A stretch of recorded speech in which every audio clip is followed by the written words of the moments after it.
Good morning, everyone. Welcome to you in my class of mathematics. Start करते हैं हम आज की हमारी क्लास मैथमेटिक्स क्लास 12th। आज हम जो टॉपिक करने वाले हैं वो डेफिनेट इंटीग्रल में लिमिट्स का जो पोर्शन है वो हम करने वाले हैं। उसमें से भी कुछ प्रॉपर्टीज होंगी, डेफिनेट इंटीग्रल्स की कुछ प्रॉपर्टीज है, उनका हम यूज करेंगे। कैसे यूज किया जाएगा उनका, वो चीज आज हम देखेंगे। उनकी प्रॉपर्टीज क्या है और उनका यूज क्या है वो आज देखने वाले हैं हम। तो एक्सरसाइज हम स्टार्ट कर रहे हैं 7.10 में। लास्ट का पोर्शन कुछ पेंडिंग था, पहले हम कंप्लीट वो करते हैं, उसके बाद हम नेक्स्ट 7.11 करेंगे, जिसमें प्रॉपर्टीज है। कुछ प्रॉपर्टीज की हेल्प से हम इंटीग्रेशन डायरेक्ट निकाल सकते हैं।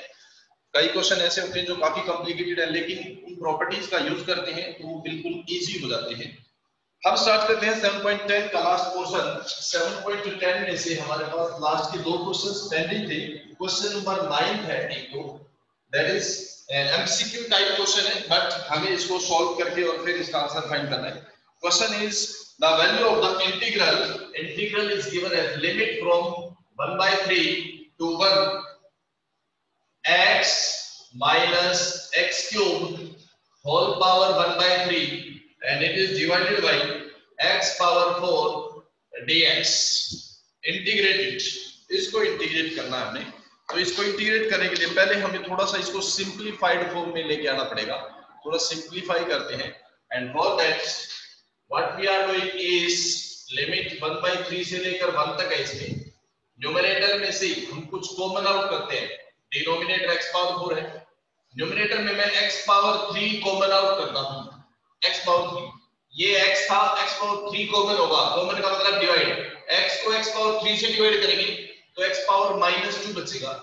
ये x क्यूब था, x क्यूब को x क्यूब से डिवाइड किया 1 बचेगा, पावर 1/3। अब एक चीज, जब भी किसी टर्म में से अगर हम कुछ कॉमन निकालते हैं तो उसकी जो पावर है वो साथ में आती है। हमने यहाँ से x क्यूब बाहर निकाला, कॉमन निकाला, तो इसके ऊपर जो पावर थी 1/3 वो इसके साथ है। ओके, अब ये 3 से 1/3 कैंसल आउट हो जाएगा, dx। Now we are left with limit of integration from 1/3 to 1। यहाँ बचेगा x और अंदर क्या बचेगा, x power -2 -1 whole power 1/3 divided by x power 4। ये x से x पावर 4 कैंसिल होगा, डिनोमिनेटर x क्यूब बचेगा dx। अब ये क्वेश्चन बिल्कुल सिंपल है। Put this numerator is equals to t। Let us put x power -2, इसका डेरिवेटिव करेंगे तो x पावर -2 भी आएगा, यानी कि ये आएगा।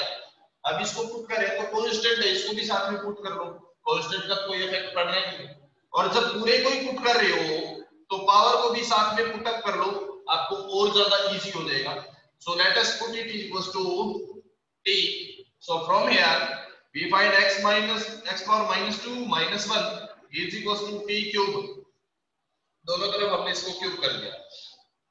Now differentiate both side with respect to x। तो यहां से डायरेक्ट क्या आ जाएगा, -2 x पावर -3, यही होगा ना। पावर -3 को हम डिवाइड में ले जाए तो अपॉन में x पावर 3 बन जाएगा। 1 का डेरिवेटिव 0 dx, t क्यूब का डेरिवेटिव 3 t स्क्वायर dt, ये बन जाएगा। सो आवर इंटीग्रेशन इज -2 को ले आते हैं इधर डिवाइड में, -2 को इधर ले आएंगे डिवाइड में, तो ये x पावर 1/x पावर 3 बचेगा। इसको लेके हम यहाँ डिवाइड में, तो ये ऐसे बन जाएगा। सो 1/x क्यूब dx की जगह पे ये बन जाएगा 1/x क्यूब dx। इसकी जगह पे बनेगा 3t square upon -2, 3t square upon -2 dt। और इस सारे को हमने पुट अप किया है t, तो इनटू t dt, ये बन गया। So taking this 3/2 outside we got integration is t cube dt। अब चाहो तो लिमिट भी चेंज कर सकते हो। इसकी लिमिट क्या चेंज करोगे, x पावर 1/3 का स्क्वायर करोगे, टिपिकल हो जाएगा, t पे ही पड़ा रहेगा, t में ही रहने दीजिए। सो -3/2 t पावर 3 का इंटीग्रेशन t पावर 4/4, ये बन जाएगा। अब इसमें t की वैल्यू वापस पुट अप कर दो, t की वैल्यू यहां से पुट अप करेंगे और फिर उसमें लिमिट अप्लाई करेंगे। तो -3/4 बाहर निकाल दिया 8, टी की वैल्यू क्या है, x पावर -2 -1, x पावर -2 -1 और इसकी पावर 1/3, इसकी पावर है 1/3। टी के ऊपर पावर 4 है, इसकी पावर 4 है तो 4/3 बन जाएगा। ओके, लिमिट कितनी थी इसकी, 1/3 से लेकर 1 तक लिमिट हो जाएगी, 1/3 से लेकर 1 तक। हमने t की वैल्यू पुट अप कर दी, x पावर -2 -1 पावर 1/3, t के ऊपर पावर 4 थी तो 4/3 बन जाएगा।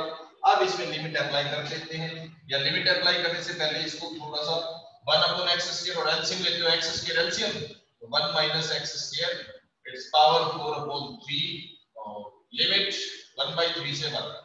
अब इसमें लिमिट अप्लाई करो, अब इसमें लिमिट अप्लाई करेंगे तो हमारा सॉल्यूशन आ जाएगा। So we find -3/8 into x की लिमिट क्या, अपर लिमिट क्या है 1 तब करेंगे तो क्या हो जाएगा 1 - 1 का स्क्वायर 1, तो 1 - 1 0, 0 upon something 0, upper limit put up करने पर 0 आता है। अब पुट करते हैं लोअर लिमिट, तो क्या होगा लोअर लिमिट में 1 - x² means 1/3², it is 1/9 divided by x², 1/3², 1/9, its power 4/3. So we find -3/8, taking the LCM in the numerator, तो 9 - 1, 8/9, डिनोमिनेटर 1/9, 8/9 से 1/9 कैंसिल होगा, 8 बचेगा, it is 8 power 4/3 and this can be written as -3/8। इस 8 को हम 2 cube लिख सकते हैं and x पावर 4/3, 3 से 3 कैंसिल आउट, 2 पावर 4 बचेगा, so -3/8 into 2 पावर 4 is 16, 16 से 8 कैंसिल हो जाएगा 2 पे, so we find it is -6। तो इसका आंसर क्या हो जाएगा, -6 हो जाएगा। माइनस यहाँ पे 1 सेकंड, माइनस यहाँ ऑलरेडी था ना, एक माइनस ऑलरेडी था, ये कितना है 9 - 1, 8/9/1/9 कैंसिल हो गया, 8 बना था, माइनस ऑलरेडी था तो यहाँ एक माइनस आएगा, ठीक है, यहाँ रहेगा माइनस और माइनस की पावर 4 है तो प्लस बन जाएगा। So this will be the solution for this question, ये इसका आंसर बन जाएगा। अभी चलते हैं इसमें नेक्स्ट क्वेश्चन पे, क्वेश्चन है इसका 10th क्वेश्चन देखिए। Question number 10 is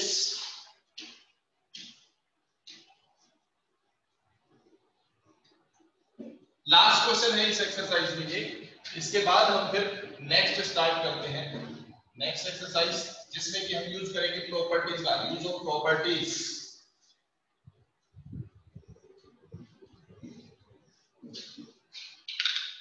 Question number 10 is the function fx is given as integral 0 to x t sin t dt. This is the function we have to find f dash x, ये find करना है, ठीक है। अब ये find करने के लिए क्या है, एक तो हम डायरेक्ट लिख सकते हैं, एक है हम इसको कंप्लीटली सॉल्व करें। कंप्लीटली सॉल्व मैं करवा के दिखाऊंगा, बट डायरेक्ट लिखना है तो कैसे लिखेंगे, देखो सबसे पहले fx इसके इक्वल है, इस इंटीग्रल के इक्वल है ना, हम इस इंटीग्रल को सोल्व करेंगे तो इसका फंक्शन fx की वैल्यू आ जाएगी, इसको इंटीग्रेट करने पर वैल्यू आएगी फंक्शन की। फिर हमें इसका फाइंड करना है डेरिवेटिव, यानी कि इसका इंटीग्रेट करके वापस डेरिवेटिव ही करना है, और हमें पता है इंटीग्रेशन प्रोसेस का उल्टा डिफरेंशिएशन प्रोसेस होता है, यानी कि इसका इंटीग्रेट करके वापस डिफरेंशिएशन लेके आएंगे, यही फंक्शन आएगा वापस, है ना। तो आप इसमें डायरेक्टली लिमिट अप्लाई कर दो, upper limit minus lower limit, तो t sin t की जगह पे पहले अपर लिमिट लगा दो, x sin x minus lower limit 0 into sin 0, so your answer will be x sin x, ये आंसर हो जाएगा इसका। बट हमें इसको कंप्लीटली सॉल्व करना है और फिर चेक करेंगे, ये तो एक ट्रायल मेथड है, अब हम इसको कंप्लीटली सॉल्व करते हैं। तो we find the fx is integrated, integrate करते हैं इसको बाय पार्ट, तो first function same, integration of second, sine का integration minus cos t, limit 0 to x minus integration sine derivative of first function that is 1, integration of second function sin t का integration minus cos t, minus already यहां plus बना देते हैं, cos t dt, limit of integration 0 to x. So we find the value of the function is, ये कितना होगा अपने पास, minus t cos t limit 0 to x plus cos का integration sin t limit 0 to x. Apply कर लो, पहले upper limit x cos x minus lower limit 0 cos 0. Similarly यहां पहले upper limit sin x minus lower limit sin 0. So we find that the function fx is minus of x cos x और ये 0 बनेगा plus sin x. This is the function. We have to find the f dash x, derivative of the function. What is the derivative? Differentiate कर दो, इसको differentiate करते हैं, u multiply v, u remains same, derivative of v, cos का derivative minus sin plus v as it is, derivative of u, x का derivative 1, यहां sin का derivative करेंगे तो cos x आ जाएगा, माइनस sin को अंदर मल्टीप्लाई करो, minus minus plus x sin x, this is minus cos x और ये प्लस cos x है, cos x से cos x cancel out, function आ गया x sin x. डायरेक्ट हमने किया था तो भी यही आया था.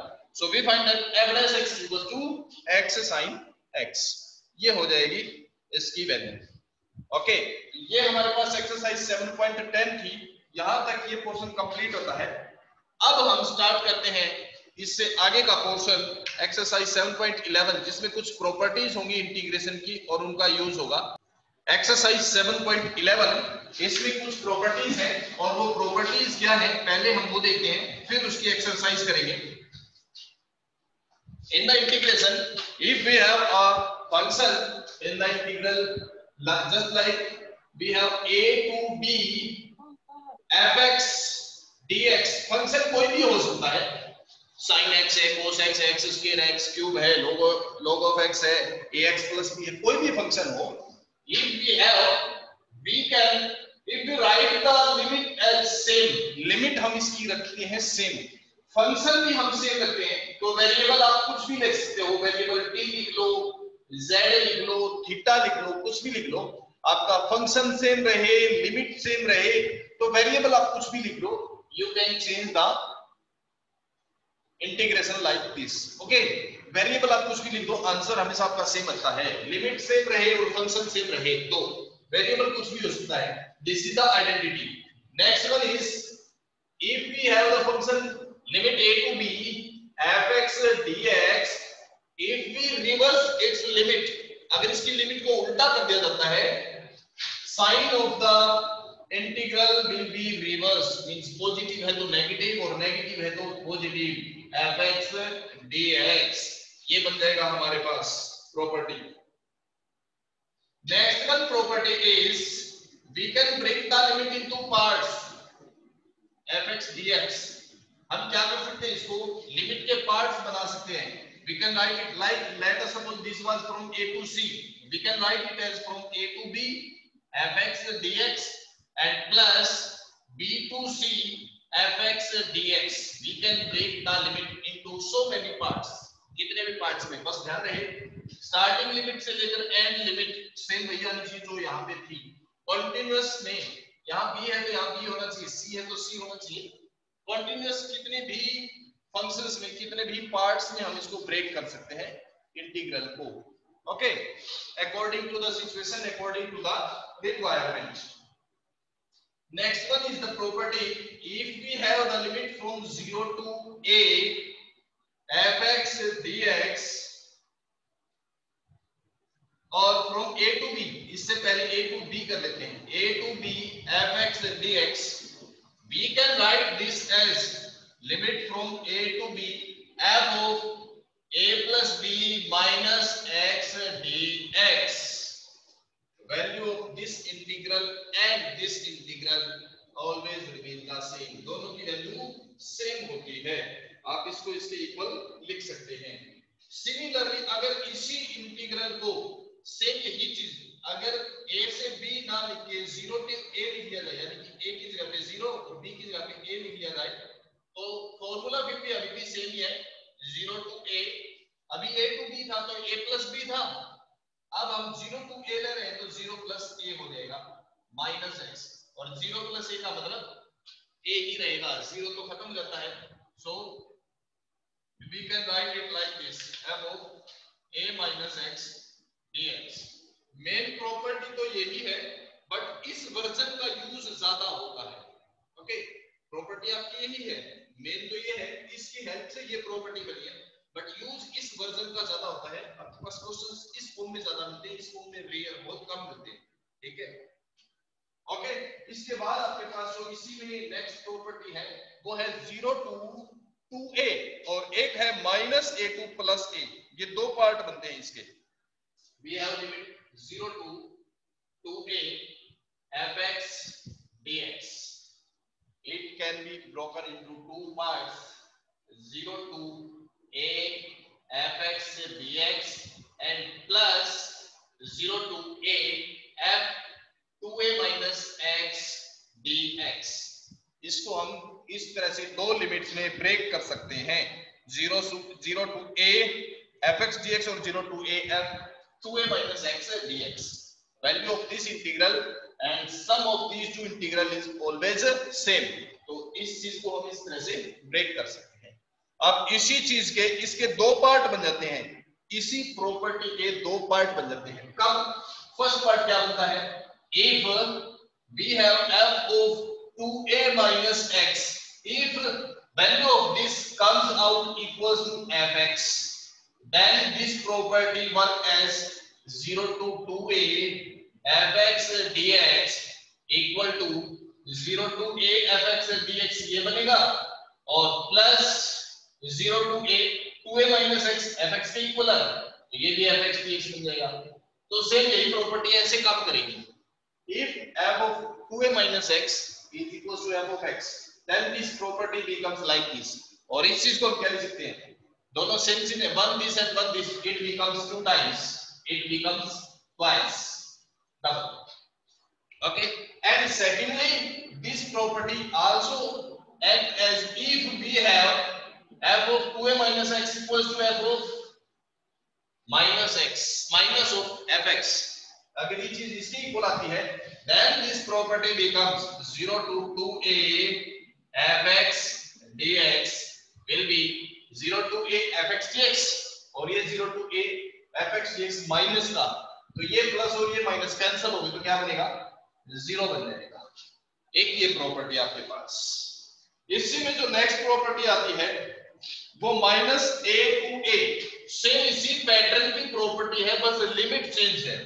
वो क्या है, minus a to plus a fx dx।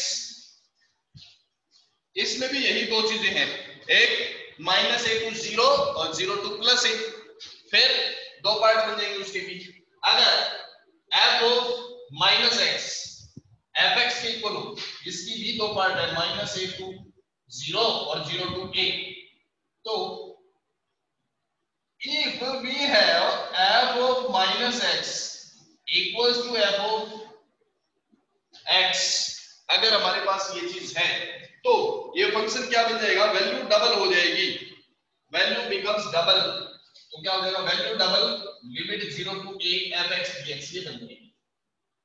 Minus a to plus a थी ना,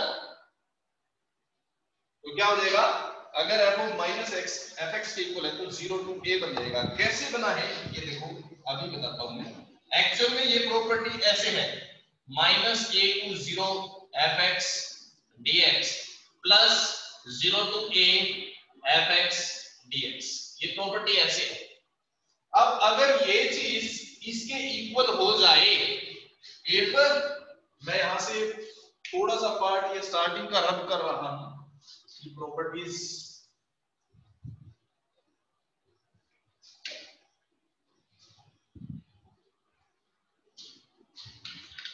if minus a to 0 fx dx if it equals to 0 to a fx dx, अगर ये चीज इसके इक्वल हो जाए, अगर ये चीज इसके इक्वल हो जाए तो हम इन दोनों को क्लब करके डबल लिख सकते हैं, है ना। और ये चीज इसके इक्वल कब होगी, if f of minus x equal to fx हो जाए। कैसे, अगर मैं x की जगह पे माइनस x पुटअप करता हूं, मान लो इस पोर्शन में मैंने x की जगह पे माइनस x पुटअप किया, x की जगह पे माइनस x पुटअप किया, तो माइनस a जो लिमिट है वो प्लस a में कन्वर्ट हो जाएगी ना। x की जगह पे माइनस x पुट करें तो 0 टू a बन जाएगा, है ना। ये हो जाएगा function f of minus x 0 to a। अब इसको उल्टा करने के लिए माइनस भी लेना पड़ेगा हमें, लिमिट को रिवर्स करने के लिए। अब अगर ये f of minus x fx के इक्वल बन जाए, then it will be called as an even function of x। इसको हम even function of x कहेंगे। और in that case f of minus x अगर fx के इक्वल बन जाएगा तो ये चीज इसके इक्वल हो जाएगी, और इक्वल होगी तो हम इसको लिख सकते हैं value becomes double and limit becomes half। Value इसकी डबल हो जाएगी और लिमिट हाफ हो जाएगी, यानी ये चीज बन जाएगी double of limit 0 to a fx dx। Second, if ये चीज कब होगी, if f of minus x equal to fx हो तो, और अगर ये f of minus x minus fx के इक्वल हो तो एक प्लस बनेगा और एक माइनस कैंसल आउट हो जाएगा, ये बन जाएगा 0। ठीक, तो ये दोनों प्रॉपर्टी अप्रोक्स सेम है, थोड़ा सा डिफरेंस है। इसमें वैल्यू 0 टू 2a की लिमिट, इसमें minus a to plus a है। इसमें भी वही है, अगर ये इवन फंक्शन हो तो वैल्यू डबल, इसमें भी आप मान सकते हो कि ये इवन फंक्शन है तो वैल्यू डबल। ठीक है, value double, limit half, 0 to 2a थी 0 टू a बन गई, लिमिट हाफ वैल्यू डबल। इसमें भी वही चीज आ गई, limit half minus a to plus a थी 0 टू a बन गई एंड वैल्यू डबल, वही चीज है। इसमें भी भैया अगर function fx equal f minus x equal to minus fx, यानी कि ओड फंक्शन है, आंसर 0, वैल्यू 0 बन जाती है। इसमें भी कुछ वैसा ही है, f of 2a minus x अगर माइनस fx के इक्वल है, मींस आप यही चीज मान सकते हो इसको भी कि ये अगर ओड फंक्शन है तो ये भी 0 बन जाता है। तो दोनों अप्रोक्स एक जैसी ही प्रॉपर्टी है, मेन जो डिफरेंस है वो है लिमिट का। ठीक है, तो ये हमारे पास कुछ प्रॉपर्टीज हैं जिनका अब हम यूज करने वाले हैं एक्सरसाइज में। सबसे ज्यादा जो यूज होगा वो अब मैंने यहां लिखी थी सबसे नीचे, f of 0 to a fx dx equal to 0 to a f a minus x dx, जो प्रॉपर्टी बताई उसका यूज सबसे ज्यादा होगा, मैक्सिमम यूज होगा उसका। अगर आप प्रॉपर्टी का यूज सही करते हो इनका, तो ये इंटीग्रेशन के क्वेश्चन बिल्कुल छोटे से हो जाएंगे, अदरवाइज घूमते रहो, इसमें बहुत लेंथी क्वेश्चन होते हैं। सो क्वेश्चन नंबर फर्स्ट हम स्टार्ट करते हैं एक्सरसाइज 7.11 में। एक्सरसाइज 7.11 फर्स्ट क्वेश्चन है हमारे पास, integral I is limit 0 to pi by 2 cos square of x dx। अब इसको एक तो आप जो पहले कर चुके हो उस मेथड से कर सकते हो।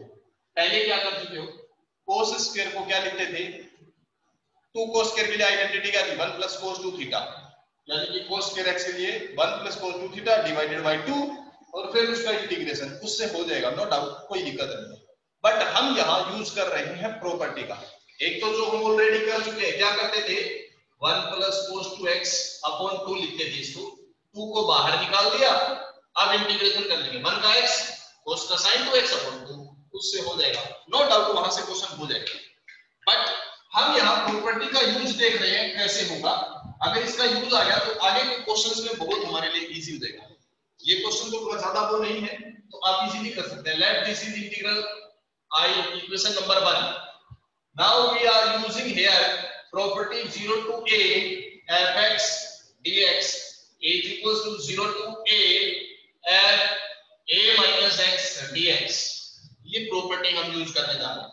So when we use this property, this 0 to a fx dx क्या बनेगा, 0 to a f of a minus x means pi by 2 minus x, यही बनेगा ना।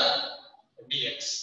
Okay, it becomes 0 to pi by 2 cos 90 minus theta is sin theta and square है तो h is. This is equation number 2. Now just add these two equations. Add equation 1 and 2. So we find I plus I. 2i is equals to limit same है. So we can write both of these function in the single function. Cos square x plus sin square x. We know that cos square x plus sin square x is 1. तो मैं इसको 1 लिख सकता हूँ dx. Now integrate 1 का integration x limit 0 to pi by 2. So 2i is equals to pi by 2 minus 0. Upper limit minus lower limit. So value of the integral I is equals to pi by 4. ये आ जाएगा इसका. So value of this integral is pi by 4. अब देखो इसके अगले 3-4 question एक ही pattern के हैं. इनमें से मैं आपको एक करा देता हूं. क्वेश्चन इसका थर्ड देखो. Integral I is limit 0 to pi by 2. और इस टाइप के क्वेश्चन में यूज ही यही प्रॉपर्टी होगी. sin x power 3 by 2 sin 3 by 2 power है x plus cos 3 by 2 power x dx. इस टाइप के question sin upon sin plus cos सबकी पावर सेम हो या cos upon sin plus cos और लिमिट 0 से pi by 2 हो, इनमें तो सब में हमेशा यही प्रॉपर्टी यूज होगी. Let this is equation number 1. Now again we are using this property 0 to a fx dx equal to 0 to a f a minus x dx. Using this property क्या होगा? Integral I is equals to 0 to a means pi by 2 sin power 3 by 2x. Use करना a minus x. a means pi by 2. This is sin power 3 by 2. x की जगह पे pi by 2 minus x. Similarly denominator sin power 3 by 2 x की जगह पे pi by 2 minus x. a minus x बन जाएगा ना प्लस cos x की जगह पे a minus x means pi by 2 minus x dx. So integral I is sin 90 minus theta is cos theta. Cos 3 by 2 power and x denominator cos power 3 by 2 x plus sin power 3 by 2 x dx limit 0 to pi by 2. This is equation number 2. Now add equation 1 and 2. दोनों को add कर देंगे. So I plus I it becomes 2i. Limit दोनों case में same है 0 से pi by 2. तो 0 से pi by 2 दोनों को ऐड करेंगे. डिनोमिनेटर दोनों का सेम है sin power 3 by 2 plus cos power 3 by 2 दोनों में सेम है. एलसीएम लेंगे यहां से cos पावर 3 by 2 और वो sin power 3 by 2. So LCM लेने पर sin power 3 by 2x plus cos power 3 by 2x. Denominator दोनों का सेम है sin power 3 by 2x plus cos power 3 by 2x dx.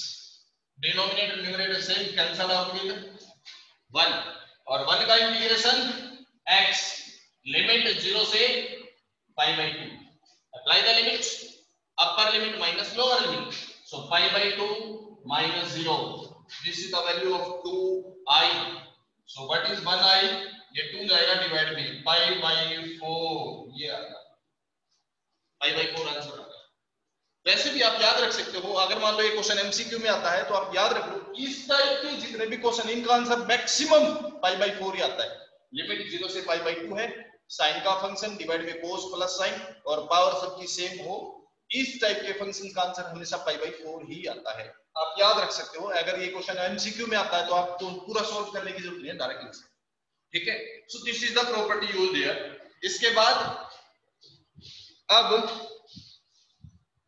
मैं एक क्वेश्चन में सिर्फ आपको जो इसकी लिमिट है वो ब्रेक करके दिखाऊंगा.